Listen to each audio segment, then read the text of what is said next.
दोस्तों, आखिरकार मैं जो आपको लगातार खबर देता आ रहा हूं, मेरी आप वीडियो देखिए। ये जो लोकसभा के चुनाव हुए, जिसके बाद ये दावे किए जा रहे थे कि उत्तर प्रदेश में योगी आदित्यनाथ को बदल दिया जाएगा। ये दावे किए जा रहे थे कि योगी आदित्यनाथ अब सीएम पद से हटा दिए जाएंगे। लामबंदी हो रही थी। कुछ नेता, डिप्टी सीएम केशव प्रसाद मौर्य समेत ब्रजेश पाठक, ये हलचल पैदा कर रहे थे और विपक्षी दल के नेता भी इस मुद्दे को उछाल रहे थे। अखिलेश यादव भी इस मामले में ट्वीट लगातार कर रहे थे, ट्वीट कर रहे थे, एक्स पर पोस्ट कर रहे थे, जिसको एक्स कहते हैं। और केजरीवाल जी जो दिल्ली के सीएम हैं, उन्होंने तो चुनाव के पहले ही घोषणा कर दी कि इस चुनाव के बाद यूपी से योगी आदित्यनाथ को हटा दिया जाएगा। इन सब अफवाहों के पीछे कहीं ना कहीं कुछ नेता काम कर रहे थे, जिसमें माहौल बनाने के लिए योगी के विरुद्ध कुछ नेताओं का भी इस्तेमाल किया गया जो एनडीए के हिस्सा हैं। लेकिन आप याद करिए, मैं उसी दिन से लगातार आपको बताता आ रहा हूं, योगी आदित्यनाथ कहीं नहीं जा रहे हैं। और मेरी वीडियो अगर आप देखेंगे तो मैंने आपको यह भी बताया है कि योगी आदित्यनाथ के नेतृत्व में ही 2027 का उत्तर प्रदेश का विधानसभा चुनाव लड़ा जाना है। और मेरी अगली भी घोषणा है कि 2029 में आप देख लेना कि योगी आदित्यनाथ ही देश के प्रधानमंत्री के रूप में स्थापित होंगे। इसके बीच का जो ड्यूरेशन है 27 से लेके और 29 का, इस बीच की भी अगली घोषणा है। और वो ये कि 27 का चुनाव लड़वाने के बाद योगी आदित्यनाथ स्वेच्छा से देश हित में प्रधानमंत्री बनने के लिए जो उनको बाकी चीजें सीखने की आवश्यकता पड़ेगी केंद्र में, उसके लिए वो चुनाव को जीतने के बाद उत्तर प्रदेश के किसी को भी गद्दी सौंपेंगे जिसको पार्टी तय करेगी। यानी 2027 का मुख्यमंत्री योगी आदित्यनाथ के ऊपर तय है। यदि वो रहना चाहेंगे तो वो ही रहेंगे। यदि वो केंद्र में आने का जो लोगों की इच्छा है देश के, उसको स्वीकार करते हैं, तो योगी आदित्यनाथ खुद अपने हाथ से उत्तर प्रदेश में 2027 में किसी अन्य नेता को सीएम की गद्दी सौंपेंगे। और वो किसको सौंपेंगे? निश्चित रूप से ऐसा तो कोई व्यक्ति उत्तर प्रदेश का मुख्यमंत्री नहीं बनेगा जो योगी जी का पसंद का ना हो। ये बात अच्छे से समझ ले वो नेता जो योगी के विरुद्ध अभी तक षड्यंत्र कर रहे थे। और आपको बता दूं कि ये मोदी जी के काम करने का एक तरीका है। आप देखिए, बहुत सारे लोग कहते थे कि जब सीए के विरोध प्रदर्शन चल रहे थे कि क्या केंद्र सरकार इतनी कमजोर हो गई है कि मोदी जी एक्शन नहीं लेते, दिल्ली की सड़कों को खाली नहीं कराया जा रहा, मुट्ठी भर लोग बैठे हैं, क्यों नहीं डंडा मार के हटा देते। लेकिन आपने उसके लंबे चलने के कारण रिजल्ट देखा कि वहीं से गद्दारों का पता लगा और पता चला कि इन आंदोलन में वो लोग भी घुसे हुए हैं जो देश के टुकड़े टुकड़े करने की बात कर रहे हैं। आज उनमें से कई सारे लोग जो मास्टरमाइंड थे वो जेल की सलाखों के पीछे हैं। वो सबूत, वो वीडियो ना आए होते जो चिकन नेक काटने की बात कर रहे थे, अगर वो आंदोलन ढीला ना छोड़ दिया गया होता। गुप्तचर विभाग अपना काम करता रहा, सबूत इकट्ठे करता रहा, और आज मास्टरमाइंड के ऊपर एक्शन हुआ है तो जेल में है। फिर देखिए किसान नेताओं का आंदोलन, किसान आंदोलन आया तब भी मोदी जी पे सवाल उठ रहे थे, मोदी जी क्यों नहीं इनको हटा देते हैं, मुट्ठी भर लोग हैं, राकेश टिकैत को तो योगी जी ठिकाने लगा देंगे, क्यों नहीं इसकी संपत्ति की जांच होती। आप देखिए कि लगातार उनको ढील दी गई, जो बदतमीजी करनी है करो, जितना आपको कानून का उल्लंघन करना है करो, आपका हिसाब किताब कोर्ट में कर दिया जाएगा। और फिर पीछे लगाया गया, कहां कहां से फंडिंग आ रही है, धीरे धीरे चीजें खुलती गई। और आज की डेट में हालात ये है कि आज किसान आंदोलन वाले जो लोग हैं उनकी फंडिंग के लगभग सारे सोर्सेज बंद कर दिए गए हैं। इसी तरह उत्तर प्रदेश में जो योगी आदित्यनाथ हैं वो योजना से हैं। 2017 में वो जो उत्तर प्रदेश के मुख्यमंत्री बने वो किसी की इच्छा से नहीं बने, वो पब्लिक की मांग और संगठन का विचार, दोनों बातें हैं। संघ, राष्ट्रीय स्वयंसेवक संघ जो सोचता है, विचार करता है, वो कभी ओपन डिस्कस नहीं होता। अधिकारियों में बैठ के तय हो गया, विचारधारा पता लग गई, क्या विचार, किसको तय करना, किसको आगे बढ़ाना, वो केवल संगठन में। अगर किसी को पता होता है भारतीय जनता पार्टी में, वो हैं संगठन महामंत्री। अब वो जो संगठन के महामंत्री हैं, संघ के प्रचारक, उन तक वो केवल जानकारी होती है कि योजना में किसको आगे बढ़ाने का काम है, किसको किस प्रदेश की जिम्मेदारी सौंपनी है। और क्योंकि निर्माण करने में समय लगता है हर व्यक्ति के, तो 2017 में योगी आदित्यनाथ को जिन भी शक्तियों ने, चाहे वो संघ हो चाहे वो संगठन हो, शीर्ष नेताओं ने ये मुख्यमंत्री पद के लिए चुना, उनकी योजना इनको आगे बढ़ाने की है। और इसीलिए मैं बार बार आपको बताता हूं कि आप देखिए, मुख्यमंत्री तो देश के अंदर बहुत हैं भारतीय जनता पार्टी के, लेकिन स्टार कैंपेनर अगर कोई है मोदी के बाद, सबसे ज़्यादा डिमांड और रैलियां लगाई गई, रोड शो लगाए गए, तो वो योगी जी के लगाए गए।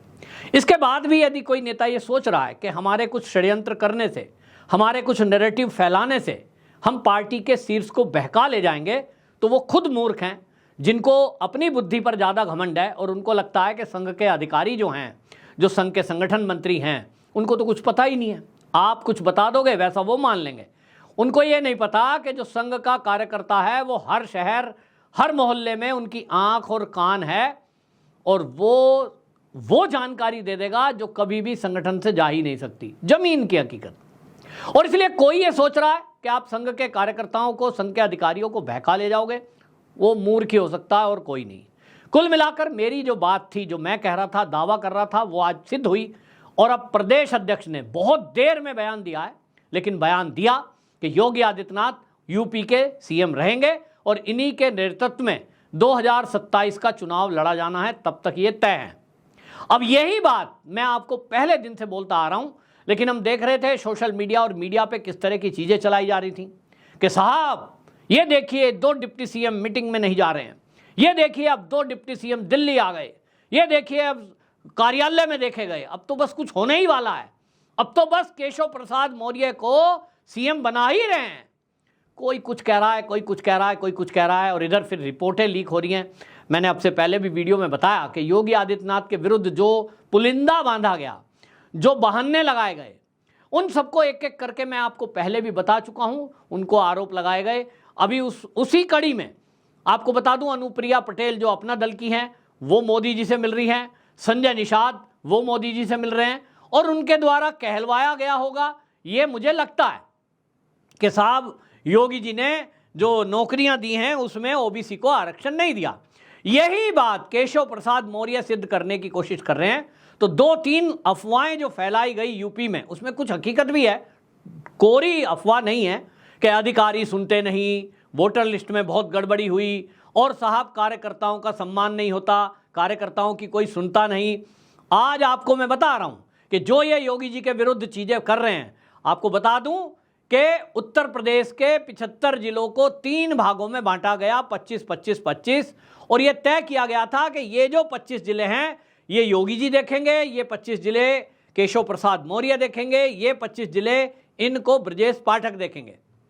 और जब तय हो गया, उसके बाद एक और बात जो मैं पहले भी बता चुका हूं कि संगठन को कौन देखेगा, वो संगठन देखेगा। संगठन के कार्यकर्ताओं का काम होना, संगठन के लोगों की समस्याओं को सुनना, वो काम संगठन के लोग करेंगे। प्रदेश के जो अध्यक्ष भाजपा के हैं भूपेंद्र चौधरी, उनकी जिम्मेदारी है कि वो जिले के अध्यक्ष, नगर अध्यक्षों के साथ लगातार टच में रहें, और नगर अध्यक्ष और जिला अध्यक्ष अपने कार्यकर्ताओं की समस्या और उनके समाधान के लिए बीच में लिंक का काम करें। ये काम संगठन का। लेकिन सारे ठीकरे आप योगी जी पे फोड़ दोगे, और मोदी, अमित शाह जो बैठे हैं, जेपी नड्डा जो बैठे हैं केंद्र में, और संघ के संगठन मंत्री बीएल संतोष, वो आंख बंद करके आपकी रिपोर्ट पढ़ेंगे और फाइनल कर देंगे और बोलेंगे अच्छा जी योगी जी की बड़ी गलती है, योगी जी की वजह से अधिकारियों ने नहीं सुना, योगी जी की वजह से लिस्टों में गड़बड़ हो गई, योगी जी की वजह से कार्यकर्ता नाराज हो गया। तो भाई क्या करो, योगी जी को हटा दो। जो लोग ये सोच रहे थे कि आपकी रिपोर्ट के आधार पे ऊपर के ये जो 4 लोग बैठे हैं जिनके मैंने नाम लिए, ये एक्शन ले लेंगे और आपका नंबर आ जाएगा, तो वो मैं उनको केवल बिना नाम लिए और क्षमा मांगते हुए कहता हूं कि वो निरह मूर्ख ही हैं, और इससे ज्यादा मैं कुछ नहीं कह सकता। क्योंकि वो ये सोच ही नहीं रहे कि जो शीर्ष में बैठे हैं, मोदी जी हों, चाहे अमित शाह, चाहे जेपी नड्डा, चाहे बीएल संतोष, वो ऐसा नहीं है कि अगर वो लखनऊ नहीं आएंगे तो उन्हें यूपी के हालात नहीं पता लगेंगे। उनके अपने सोर्सेज हैं, उनके अपने तरीके हैं कि वो दुनिया के किसी कोने में हो, उनको पल पल की अपडेट मिलती है। उत्तर प्रदेश तो भारत में ही है भाई, और भारत में ही लोग ये रहते हैं। मोदी जी जाते हैं कभी कभी विदेश। तो सारी अपडेट उनके पास हैं, बस आपको मौका दे रहे थे कि आप अपनी जिम्मेदारी लेते हो कि नहीं, आप भी अपनी गलती स्वीकार करते हो या नहीं। और यही गलती इन लोगों ने की है, चाहे वो डिप्टी सीएम केशव प्रसाद मौर्य हो, चाहे वो ब्रजेश पाठक हो, फिर चाहे वो प्रदेश अध्यक्ष भूपेंद्र चौधरी हो। इन लोगों ने अपने आप को क्लीन चिट दी है, जो मेरे पास जानकारी है। इन्होंने अगर ये कहा होता साहब हमसे भी गलती हो गई, हम संगठन का काम ठीक से नहीं देख पाए, हम जो जिम्मेदारी मिली थी डिप्टी सीएम रहते, हम उसको ठीक से नहीं निभा पाए, कार्यकर्ताओं की बात हमें भी सुननी चाहिए थी, हम नहीं कर पाए, हमारी भी गलती है, तो पार्टी शीर्ष समझता है कि इनको अपनी गलती का एहसास है, चलो इन्हें मौका दिया जाए। लेकिन जो कहे मैथ तो बिल्कुल सही, 100% सोने का शुद्ध का, मैं तो 24 कैरेट का हूं, बाकी सब गड़बड़ है, उस संघ के अधिकारी समझ लेते हैं कहां गड़बड़ है। और इसीलिए सीधा तय हो गया कि अब उत्तर प्रदेश की कमान योगी जी के हाथ में रहेगी, कोई डिप्टी सिप्टी नहीं रहेगा, कोई प्रदेश के अध्यक्ष की नहीं चलेगी, अब प्रदेश अध्यक्ष को भी बदला जाएगा। ये मैं पहले भी बता चुका, क्योंकि अभी तक ये माना जा रहा था कि प्रदेश अध्यक्ष क्या बोलते हैं, अपनी गलती स्वीकार करते हैं कि नहीं।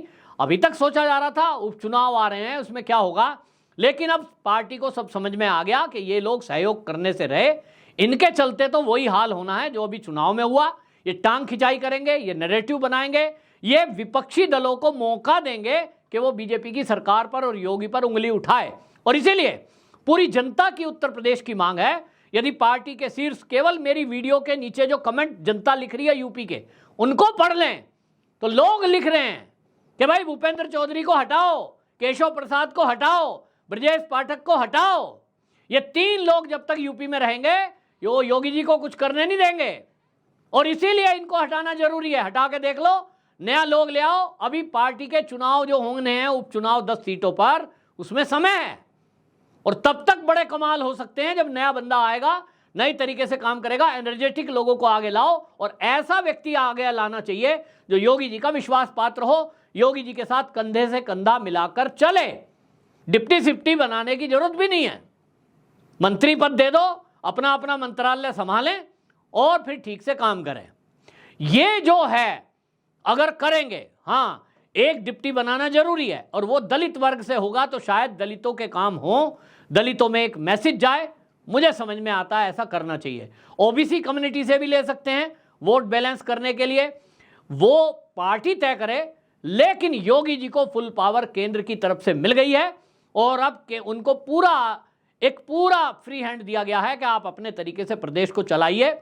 जो भी ड्रामेबाजी नाटक नाची चल रही थी वो सब हमारी नज़रों में है, और अब आप अपने तरीके से चलाओ। अभी तक सरकार चलाने का केवल योगी जी को आदेश था, संगठन में इंटरफेयर ना करें, ऐसा ऊपर से निर्देश था। लेकिन अब संगठन को संगठन के लोग चलाएंगे। बीएल संतोष जी से मीटिंग होने के बाद ये तय हो गया है। और कुल मिलाकर योगी आदित्यनाथ, आप देखते रहिए, पब्लिक की मांग है, ये करना पड़ेगा। भारतीय जनता पार्टी शीर्ष चाहे या ना चाहे, देश चाह रहा है योगी जी 29 में पीएम बने। उसके लिए बीजेपी को क्या क्या करना है वो अभी से अपनी खुद की तैयारी करें। जनता मूड बना चुकी है। जनता में अगर ये मैसेज 29 में गया कि योगी जी पीएम नहीं बनने जा रहे हैं, कोई और बन रहा है, तो भारतीय जनता पार्टी जितनी सीटें अब लाई है उससे आधे भी लिया है तो गनीमत समझना। ये मैं अपनी तरफ से नहीं कह रहा, ये मेरे पास जो पूरे भारत का फीडबैक आ रहा है उसके आधार पे कह रहा हूं। और आप कमेंट में जरूर लिखें कि मेरी बात से आप कितने सहमत हैं और आपकी इच्छा क्या है, क्या मैं ये सही कह रहा हूं। अपनी राय कमेंट में जरूर लिखें, वीडियो को शेयर करें। वंदे मातरम।